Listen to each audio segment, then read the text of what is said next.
আরে কি ব্যাপার? আরে মনে হচ্ছে আমার সামনে একটা মাছ আমাকে ধরতে আরে মাকে মনে হচ্ছে কোন মাছে চেপে ধরেছে। দাঁড়াও আমি আসছি, আমি একটু বড় হয়ে নিই। এই তো বড় হয়ে গেছে এবার ওকে আমি মা তুমি চিন্তা করো না খেয়ে ফেলবে। এই তো এই তো খেয়ে ফেলেছি। মা ওঠো, ওঠো তোমার কি হয়েছে? ও তোমাকে চেপে ধরেছে নাকি? এই তো ফু দিয়ে দেখি তো মাছ এই তো মনে হচ্ছে নড়ছে। মা মারছে ও মনি ধন্যবাদ তোমাকে। তুমি না থাকলে হয়তো তোমাকে মেরে ফেলতো। চলো আমরা বাসায় চলে যাই। এই তো এই বাসার কাছে চলে এসেছি, চলো মা বাসায় যাই, তো আমার ক্ষুধা লেগেছে, আমি একটু খাবার পাই কি দেখে আসি, তুমি এখানে থাকো।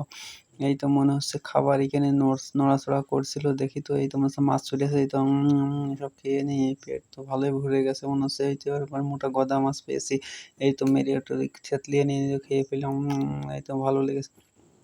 আরে কি সমস্যা? আর এখানে একটা মাছ মনে হচ্ছে একটু চ্যাপ্টা করে দিয়ে মাছটা মনে হচ্ছে খেয়ে নিই, এবার ডিম পেড়ে চলে যায়। আরে মনি কোথায় গেলি? ও আমার মেরে ফেললো, আমি তো মরে যাবো হয়তো। বন্ধুরা ভিডিওটা ভালো লাগলে চ্যানেলটা সাবস্ক্রাইব করবে।